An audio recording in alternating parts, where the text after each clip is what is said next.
Bon, je dirais presque non sans blague, hein.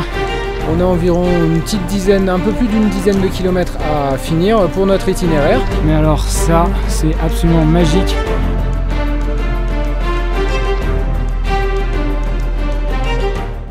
Eh bien bonjour à tous et bienvenue dans cette nouvelle vidéo. Alors aujourd'hui on va de nouveau faire une expédition 24 heures. Vous voyez que j'ai un petit peu de matériel hein, et puis pas forcément le plus compact, mais bon, on va bien s'éclater. On se retrouve aujourd'hui dans les Alpes. Alors les Alpes, ça fait partie de mes massifs préférés parce qu'on y trouve déjà pas mal de relief et surtout une faune et une flore absolument phénoménales. C'est ce que je vais essayer de vous détailler un peu au travers de cette vidéo. Et bien sûr, comme on va y passer 24 heures, je pense qu'il va s'y passer des choses. Alors pour cette vidéo, je vais pas être tout seul, je vais être avec Benjamin, un ami. Salut. Et qui a de magnifiques photos que vous pouvez retrouver bien sûr sur son compte Facebook et aussi sur Instagram. Je vous mettrai les liens, tout ça dans la description. Et en attendant, nous on va commencer déjà un petit peu à marcher. On a une petite boucle avec des paysages phénoménaux et des 2-3 petits lacs pour se rafraîchir. Allez, c'est parti.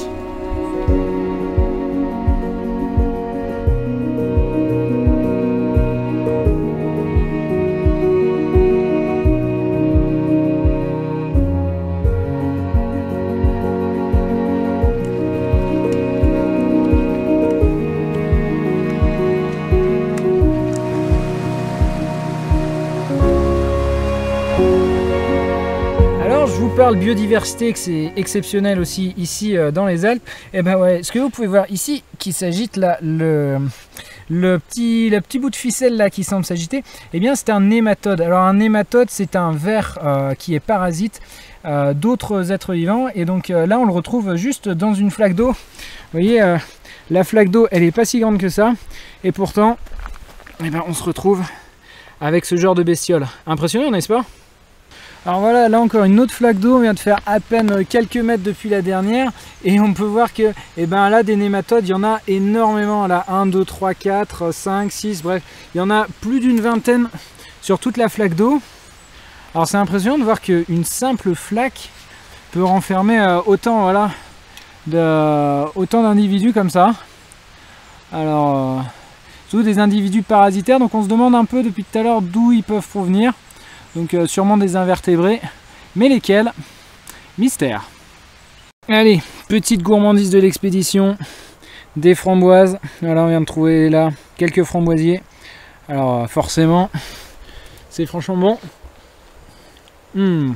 Absolument excellent là, des petites framboises comme ça, en milieu naturel, c'est excellent.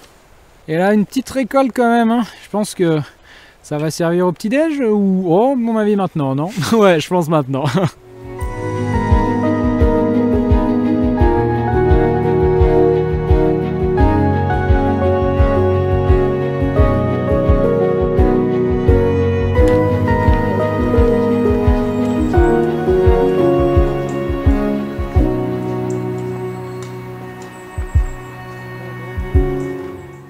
Alors au détour d'un petit rocher là qui a dû sûrement se renverser, on a ici un nid de guêpes.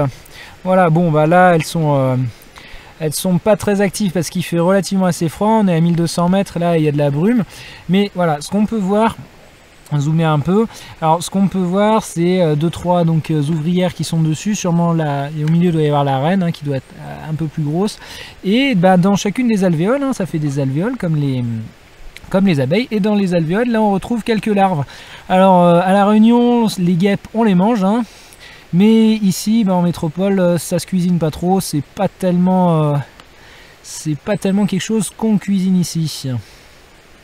Alors voilà, on continue d'avancer depuis tout à l'heure, et là ce qu'on a trouvé en fait c'est une orchidée. Alors ici en milieu tempéré on va pas avoir énormément d'orchidées épiphytes, voire aucune je crois, mais là voilà, juste cette hampe là que Benjamin est en train de prendre en photo, c'est une orchidée. Donc voilà, ça pousse, ça aime bien le soleil, du coup ça pousse plutôt sur les bords de chemin, voilà, quand c'est relativement bien dégagé comme ça. Donc le sentier est super agréable, et puis pouvoir croiser comme ça des espèces qui sont remarquables tout de même, c'est super agréable.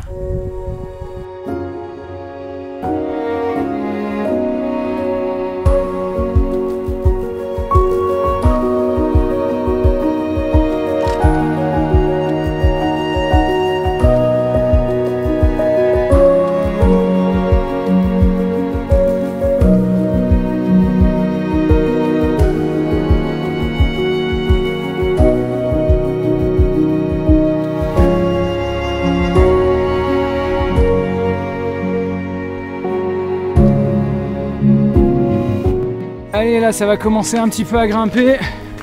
Oh, bah, toujours autant chargé, mais alors on s'éclate vraiment parce que le paysage est formidable.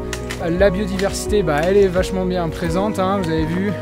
Là, rien que des nématodes dans une flaque d'eau, une petite orchidée, bref.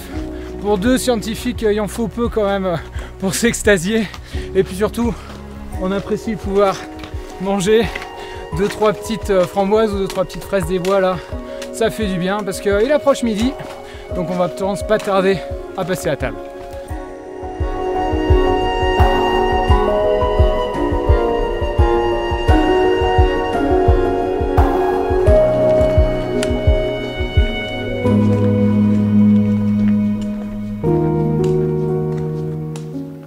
Alors vu le nombre de fraises là qu'on est en train de ramasser, je pense que ça va partir en salade de fruits direct, hein. T'en dis quoi? T'en veux une ou 12? Oh bah on va partir sur les 12, allez.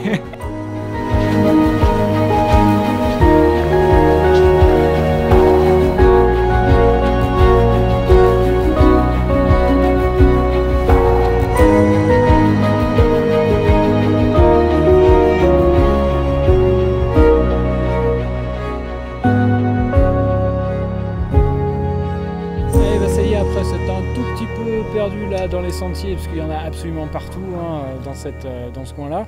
Donc là on va se poser pour manger, hein, avant de repartir cet après-midi et ben de nouveau à l'assaut du relief parce qu'il nous attend un petit peu de dénivelé.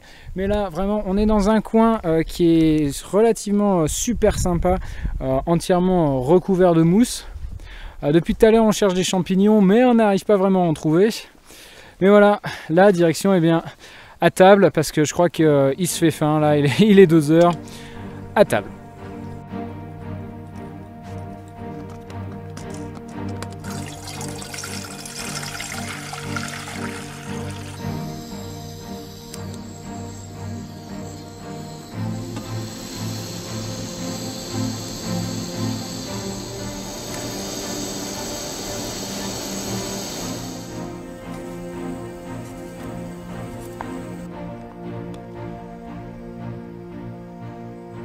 C'est ici pour la prochaine étape. Donc voilà, il reste déjà encore 1h45 et après pour aller au lac, on a un petit bout de chemin. On est déjà à 1400 mètres. Il reste 600 mètres à monter puisque le refuge se place à peu près 2000 mètres.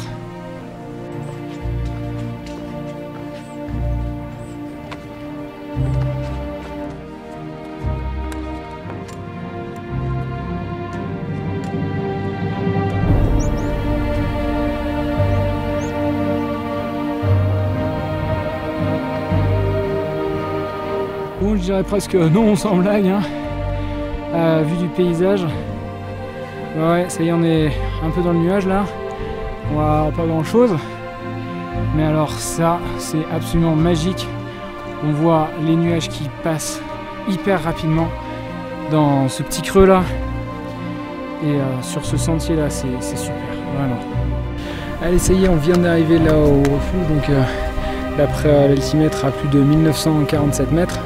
Donc il nous reste 1h30 puisqu'on va au lac Blanc, 1h30 pour aller bivouaquer.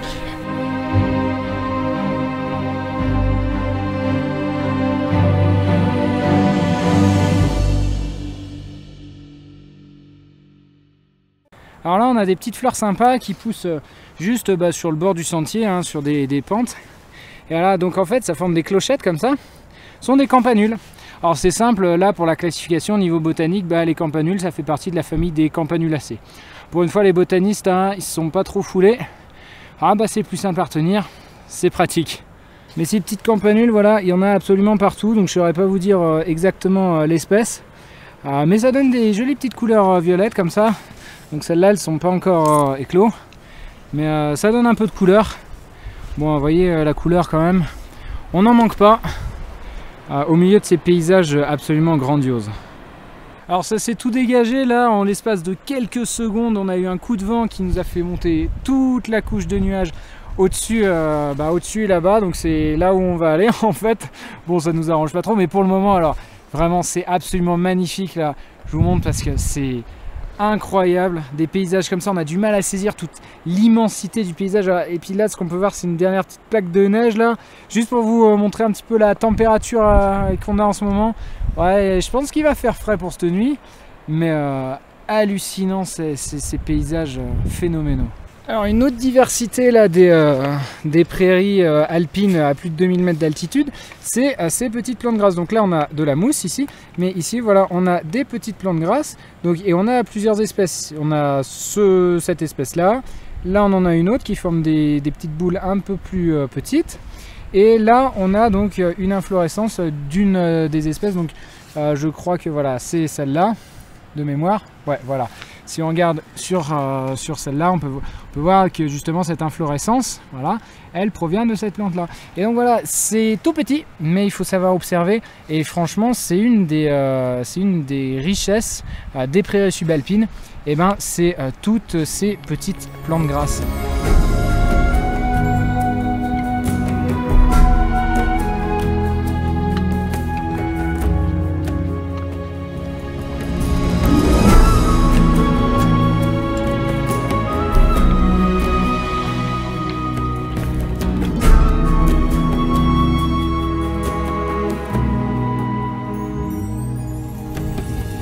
Ça y est, on vient d'arriver au lac Blanc, comme vous pouvez voir, hein, juste derrière moi.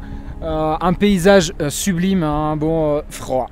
Eh oui, froid, très froid, avec de la neige. Là, on a tout le massif qui est juste là, bon, qui est caché par un nuage qui va partir là d'ici peu, couvert aussi de neige. Bref, on va passer une nuit qui va être assez fraîche, mais alors dans une ambiance top, à plus de 2200 mètres là. Je pense que ça va être extra. Et puis demain c'est prévu que ce soit tout dégagé. Alors là je vais faire voler le drone et je vais essayer de faire des plans magnifiques. Bref, je vous montre tout ça, mais avant, montage de bivouac.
Allez, ça y est, on vient de trouver un endroit là, un petit peu à l'abri du vent pour planter la tente. On va être pas trop mal, hein, forcément, dans ce cadre-là. Par contre, il risque de faire assez froid là. Et puis bon, la tente est relativement assez grande. Donc dans l'emplacement, disons, qui était un petit peu protégé, elle déborde un peu. Mais bon, on va passer une nuit sûrement assez fraîche. Là, ce qu'il nous reste à faire, c'est d'installer nos lits et de se faire à manger. Et puis je pense pas qu'on se couche trop tard parce que la fraîcheur va tomber très vite. Et puis on a quand même pas mal de kilomètres là dans les pattes et de dénivelé aussi. Donc la fatigue est présente, mais clairement la fatigue dans un super beau cadre, n'est-ce pas? Voilà pourquoi il faut monter à 2200 mètres d'altitude juste pour pouvoir observer un coucher de soleil avec des couleurs absolument magnifiques. Et là vraiment tout est dégagé. Moi je vous dis à demain, il nous reste encore une quinzaine de kilomètres pour finir notre boucle. Et on va sûrement aussi croiser d'autres paysages absolument phénoménaux puisque demain normalement il doit faire beau. Allez, mais tout ça on le voit tout à l'heure. Bonne nuit. Alors voilà, il est 7 h du matin, on vient à peine de se lever. On a passé une nuit qui était pas si mal en fait, et c'était frais mais pas froid. on a réussi à survivre. Et là par contre, ce matin tout est dégagé, on est vraiment dans un paysage absolument magnifique là. J'ai pas les mots pour décrire tout ça, mais c'est hallucinant ce paysage. J'ai même vu quelques chamois en allant me promener tout à l'heure, donc je vais essayer de vous en faire des images. mais vraiment le cadre est absolument top. Et du coup je vais vous laisser tout de suite avec quelques images là directement réalisées, juste pour que vous puissiez vous aussi en profiter.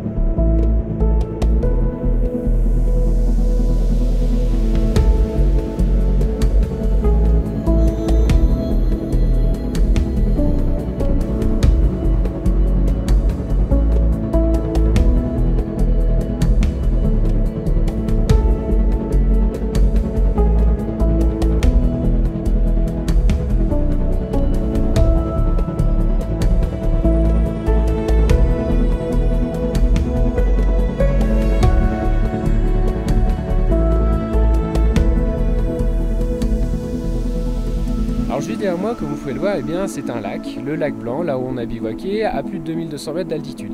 Mais en fait c'est un lac assez particulier, tout comme le lac qu'on va aussi aller voir tout à l'heure, le lac de Crau.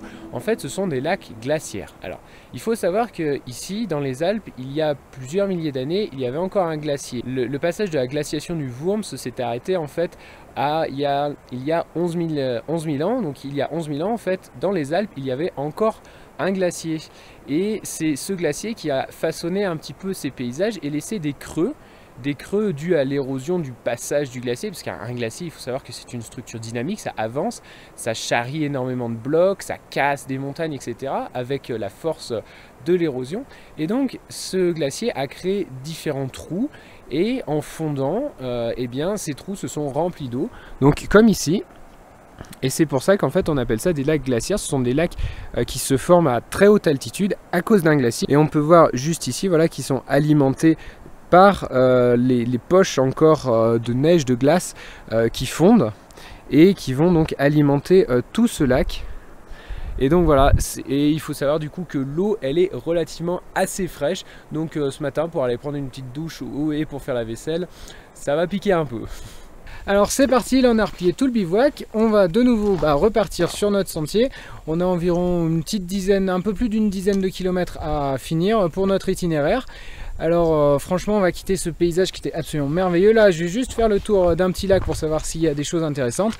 Et puis si jamais il y a quelque chose d'intéressant sur le retour, eh ben, je vous montre tout ça. Alors ce que vous pouvez voir bouger là dans l'eau, c'est un tétard. On a bien fait d'aller voir ce petit lac et là pour observer ces larves justement d'amphibiens, sûrement grenouilles ou crapauds.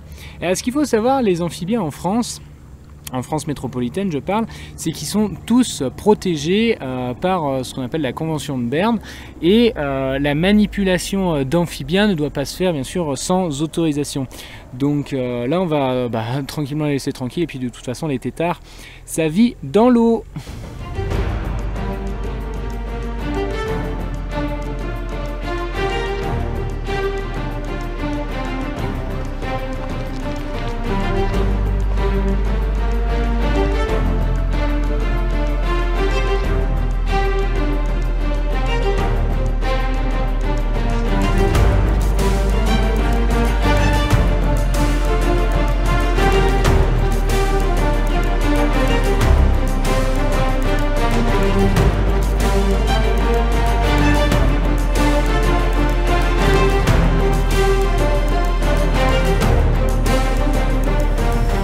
Allez, là on vient de passer le col de la mine de fer, on a mangé juste après, alors c'est 2400 mètres d'altitude. On a un peu galéré parce que franchement il y a du dénivelé surtout sur la fin et c'est un petit peu hardcore. Mais donc là on va aller descendre jusqu'au deuxième lac glaciaire qu'on peut voir là-bas, le lac de Crop. Et après ça on va retrouver tout notre sentier. Mais donc voilà, il va falloir qu'on descende tout le long. On a un petit peu de dénivelé, toujours dans un paysage extrêmement sympathique. Franchement c'est top, même si là pour le coup c'est très physique.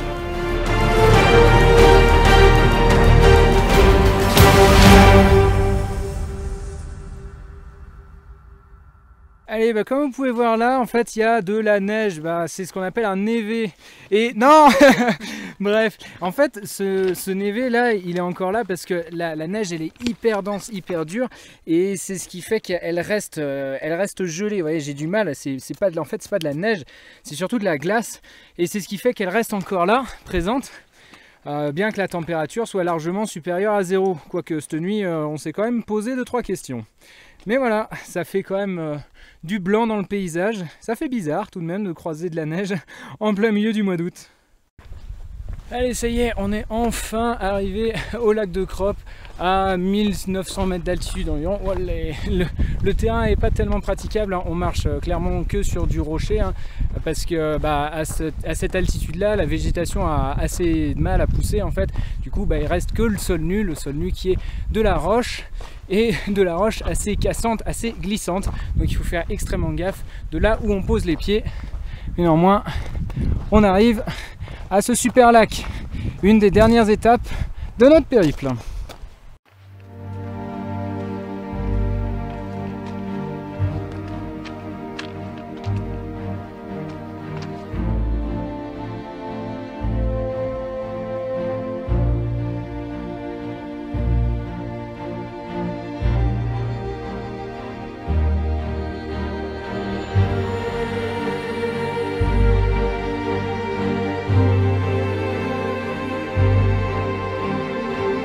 Et bien voilà, c'est déjà la fin de cette vidéo. On est redescendu à 1300 mètres d'altitude, hein. On était monté jusqu'à 2400 mètres. Donc on est redescendu assez tranquillement, même si ça a été resté une expédition assez physique. Un grand merci à Benjamin de m'avoir accompagné dans cette expédition, voilà, parce que clairement on s'est éclaté, on a vu des paysages phénoménaux, une biodiversité incroyable. Bref, tout ça, j'espère que je suis arrivé à vous le retranscrire dans cette vidéo. J'espère que vous avez aimé. Alors si c'est le cas, n'hésitez pas à laisser un like à la vidéo, à vous abonner si vous voulez d'autres vidéos du style, parce que je ne compte pas m'arrêter là. Et puis si vous voulez soutenir concrètement le développement de cette chaîne et de tout le reste, n'hésitez pas à faire un tour sur mes plateformes de dons, Utip ou Tipeee. Bref, vous retrouverez tous les liens dans la description. Moi je vous laisse, je dis portez-vous bien et partez à l'aventure.